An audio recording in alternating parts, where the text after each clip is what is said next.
everyone, welcome back. In our today's video, we are going to be discussing about the adrenal gland. So adrenal gland is another important endocrine gland which is going to be producing a lot of important hormones. So now let's take a look at the structure of the adrenal gland and what are the hormones it is going to be producing. So when we talk about the adrenal gland, so the adrenal gland is located just above the kidney. Okay, so this is the adrenal gland, and so here we have the kidney. So the adrenal gland is located just above the kidney. So as the adrenal gland is located just above the kidney, it is therefore called as the suprarenal gland. Okay, so the word supra means above. And renal means, renal means the kidney. Okay, so as it is located above the kidney, it is also known as the suprarenal gland. Alright, so when we talk about the structure of the adrenal gland, so the adrenal gland can be broadly divided. It is somewhat triangular in shape, as you can see. Okay, and then so the adrenal gland is covered by an outermost fibrous capsule. Okay, so the adrenal gland is covered by an outermost fibrous capsule,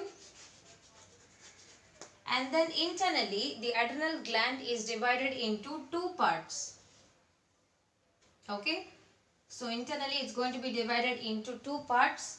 The outer part is called as the cortex, and the inner part is known as the medulla. So outer cortex and the inner medulla. Alright, so both these parts, the outer cortex and the inner medulla, are going to be structurally as well as functionally different. So when I say they are structurally different, what does that mean? So the cells which are going to be forming the cortex as well as the medulla are different. Okay, so they are structurally different. The structures, the cells which are present inside them are going to be different. When I say that the cortex and medulla are functionally different, which means what is the function of the endocrine glands? The basic function of the endocrine gland is to be producing hormones.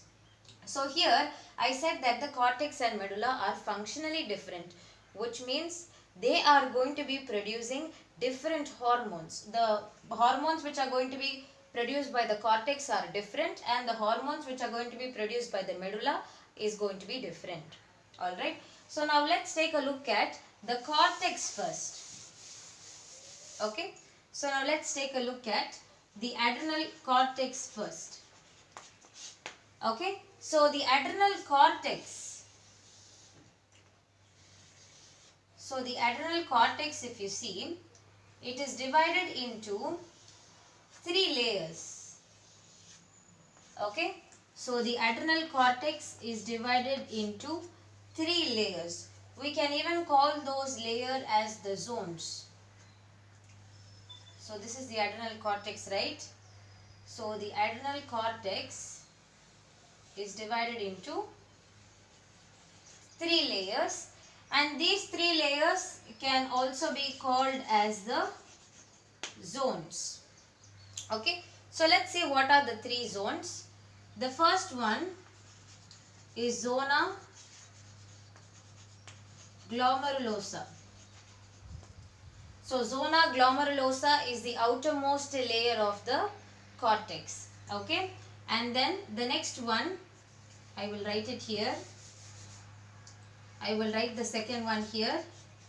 The second zone or the second layer is zona fasciculata. So zona fasciculata is actually present in between the zona glomerulosa and one more layer. So I will tell what is the other layer also. Okay, so the third layer is zona reticularis. Okay, so zona fasciculata is going to be present in between zona reticularis and zona glomerulosa, and zona reticularis is the last layer. So when we talk about zona fasciculata, it is going to occupy about 80% of the adrenal cortex. So 80% of the adrenal cortex is going to be occupied by the zona fasciculata layer only, which is present in between the zona glomerulosa and zona reticularis. Okay, so this is about the structure of it. Okay, now let's see what are the hormones which are going to be produced by each of these layers. Okay, so when we talk about zona glomerulosa, so basically the adrenal cortex will be producing corticoids. So now how is the adrenal cortex going to be producing the corticoids? So adrenal cortex is actually going to be getting a stimulus from one more hormone. Okay, so that is the pituitary gland. So the anterior pituitary will be producing what is called as ACTH. Okay, so ACTH is adrenocorticotrophin hormone. So this ACTH will act on the adrenal cortex region. Okay, so that ACTH hormone is actually a stimulating hormone.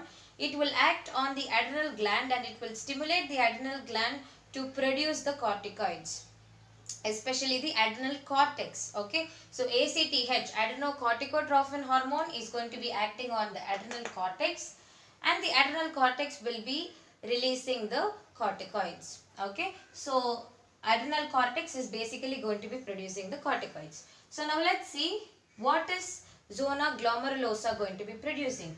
The zona glomerulosa will be producing the mineralocorticoids. Okay, so zona glomerulosa will be producing the mineralocorticoids, and then zona fasciculata will be producing the glucocorticoids, and then zona reticularis will be producing androgen, which is a male hormone. Okay, so now let's take a look at what are the functions of the mineralocorticoids and the glucocorticoids.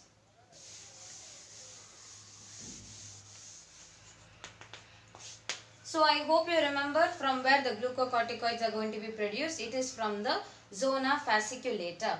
Okay, so the zona fasciculata is only going to be producing the glucocorticoids. So from the name itself you can understand that this hormone is going to do something relating to glucose. Okay, so why it's called glucocorticoid? Because it is going to do something relating with glucose. So what is this hormone going to be doing? So first let's see what are the two hormones which are coming under glucocorticoids. So the two hormones are cortisol and corticosterone.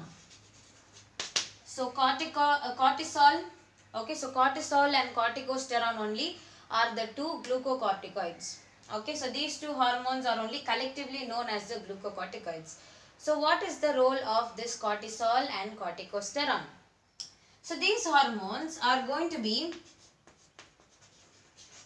increasing the glucose level. So they are going to be increasing the glucose level in the blood. Okay, so they basically help in increasing the level of glucose in the blood. So how do they increase it? It is by converting the stored glycogen which is present in the liver into glucose. So already when we discussed about pancreas, there I must have mentioned how a liver is glucose, excess glucose is getting stored in the liver, right? So this cortisol will help in conversion of this glycogen into glucose. Okay, so why glucose is important? Because for basically for providing energy, glucose is needed. All right, then the second function is they regulate cell metabolism. Cortisol is an hormone which is very important for the metabolism of carbohydrates, fats and proteins. So what is metabolism? Metabolism will include the building up, or we will call it like this, anabolism and catabolism. Okay, so metabolism is going to be including anabolism and catabolism, which is nothing but the building up and breaking down processes. So for the building up and breaking down processes of various carbohydrates, fats and proteins, cortisol hormone is needed. Okay. And then the next function is cortisol is going to be also acting as anti-inflammatory and anti-allergic. So what is inflammation? Inflammation means swelling. So if there is any swelling in any region, then cortisol will help in reducing that swelling. That's why we call it as anti-inflammatory. So anti-allergic means, for example, if you have consumed something which you are allergic for. Okay, so when you consume something like that, then you will get the allergy, right? So cortisol will make sure that the allergy is not becoming very severe, and it tries to reduce the allergy as well. So that's why it's known as anti-allergic. So these are the functions of the glucocorticoids. Now this cortisol, okay, so this cortisol is called as the life-saving hormone. So the reason why this hormone is called as a life-saving hormone is because it basically helps a person to recover from shock conditions. Okay, so when a person is getting some shock conditions, that time this cortisol will play a very important role in helping them from recover from that shock condition. Okay, and this hormone is very important for maintaining homeostasis.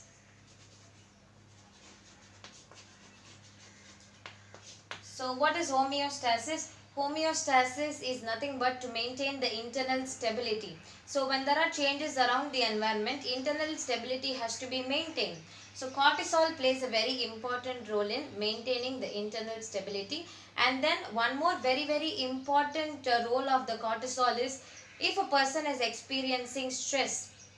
Okay, so during stressful conditions, cortisol level will always be on the higher side. The reason is because in order to face the situation, the person has to be able to face the situation even in the stressful condition. So during that situation also, the cortisol level will be on the higher side. So cortisol is a hormone which is known as life-saving hormone. It is also called as the stress hormone, because when a person is experiencing stress, that time this hormone tends to fall on the higher side. Okay, so this is about cortisol and corticosteroids, collectively the glucocorticoids. So now let's move on to discuss about the mineralocorticoids. So what are mineralocorticoids? So from the name again you can understand that these hormones are going to be doing something with the minerals. Yes, exactly. So these mineralocorticoids are going to be regulating the minerals, nothing but salts. Okay, so they are going to be regulating the mineral salts. Okay, so the hormone which we will be studying under mineralocorticoid is the aldosterone. So the mineralocorticoid hormone which is going to be produced from the adrenal cortex region is aldosterone. So aldosterone is the mineralocorticoid, and from which layer of the cortex it is getting produced? It is going to be getting produced from the zona glomerulosa. Okay, so zona glomerulosa only will be producing the hormone aldosterone, which is a mineralocorticoid. So what is the meaning of mineralocorticoid? It will regulate the mineral salts. Okay, alright. So what does this aldosterone do, and where does the aldosterone act on?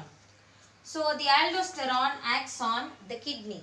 Okay, so you all very well know that inside the kidney, the functional and the structural unit is going to be the nephron.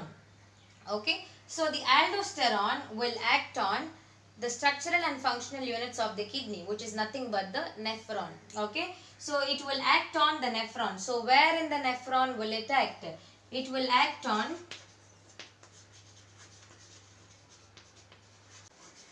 the distal convoluted tubule.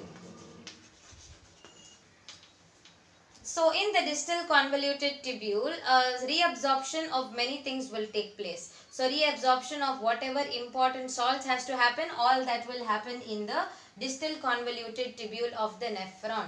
Okay. So what is this aldosterone going to be doing is, This aldosterone will act on the distal convoluted tubule of the nephron, and it will help in the reabsorption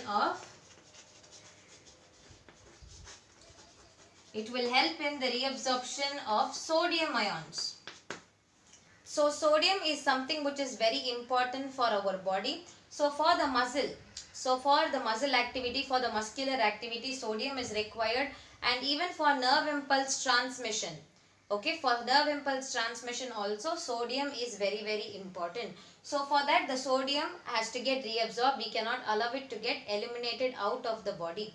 So aldosterone is only helping in the reabsorption of the sodium ions from the kidney tubules. Okay, and then the next is, it will help in the excretion of potassium ions.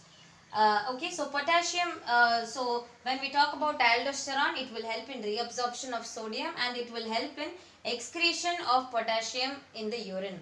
So when we talk about potassium, so potassium is something which is important. It is needed by our body to some extent, but too much amount of potassium will affect the heartbeat. Okay, so it's going to affect the heart. Increased level of potassium will affect the heart. So that is the reason why aldosterone will make sure that the unwanted potassium ions will get eliminated out of the body. Okay, then this aldosterone will also maintain the electrolyte balance. So electrolytes are nothing but the various ions. So it is going to be helping in maintaining the fluid and ion concentration which is there in our body. Okay, so this is the function of the mineralocorticoids. Now let's move on to discuss about what are the hormones which are produced by the adrenal medulla. So this is the adrenal medulla. Okay, so that's the adrenal medulla, and the adrenal medulla is going to be having a different type of cells. So the cells which are present in adrenal medulla are called chromaffin cells.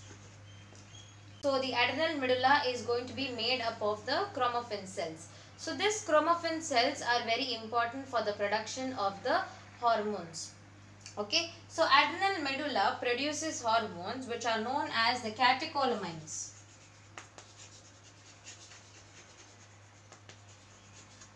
So adrenal medulla. So the hormones which are going to be produced by the adrenal medulla are called as the catecholamines. So there are two hormones which are produced from the adrenal medulla, and these two hormones are very, very important. Alright, so first hormone is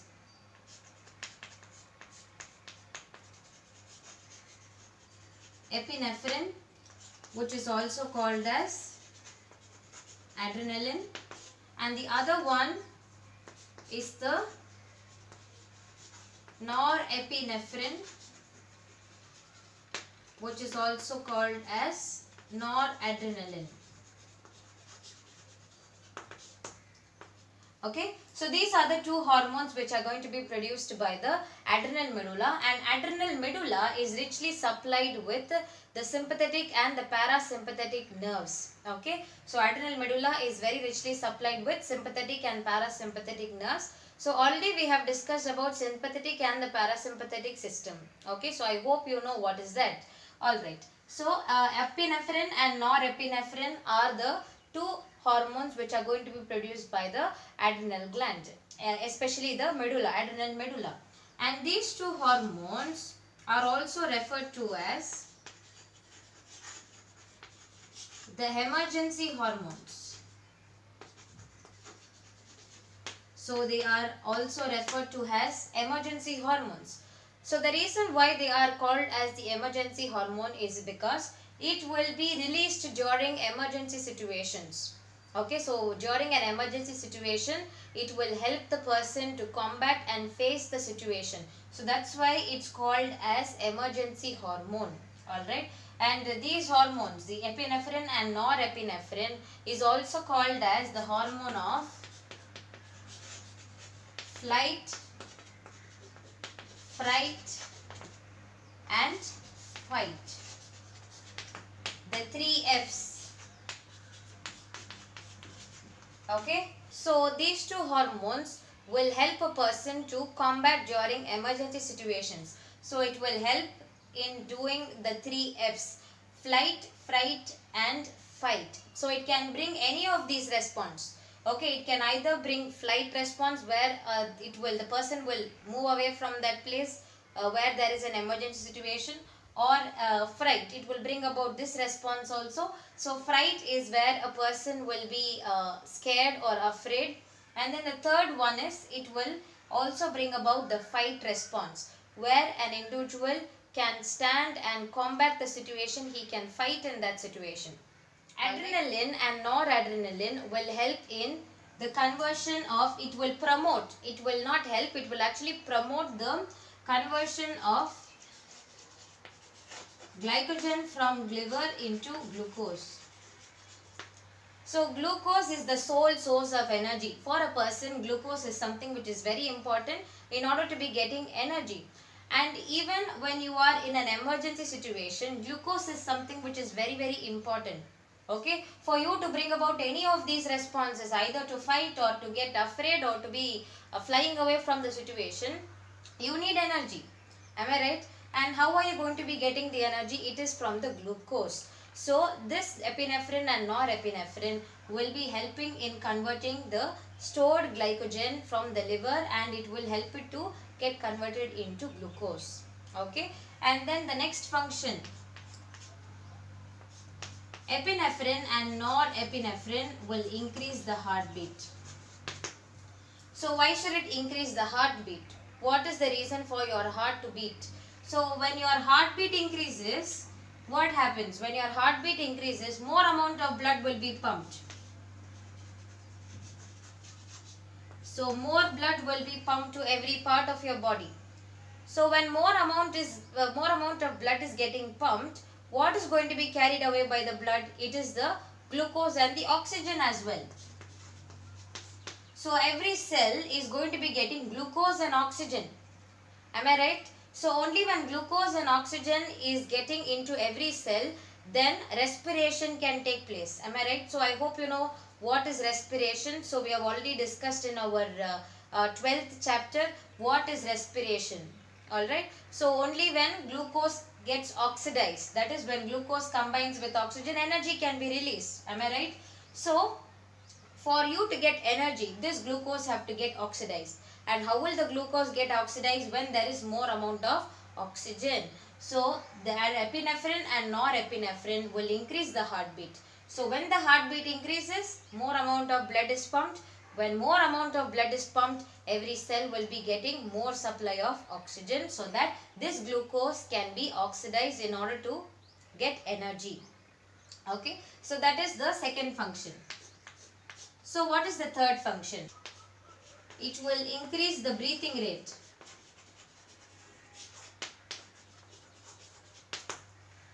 So breathing is what? Inhaling oxygen and exhaling carbon dioxide.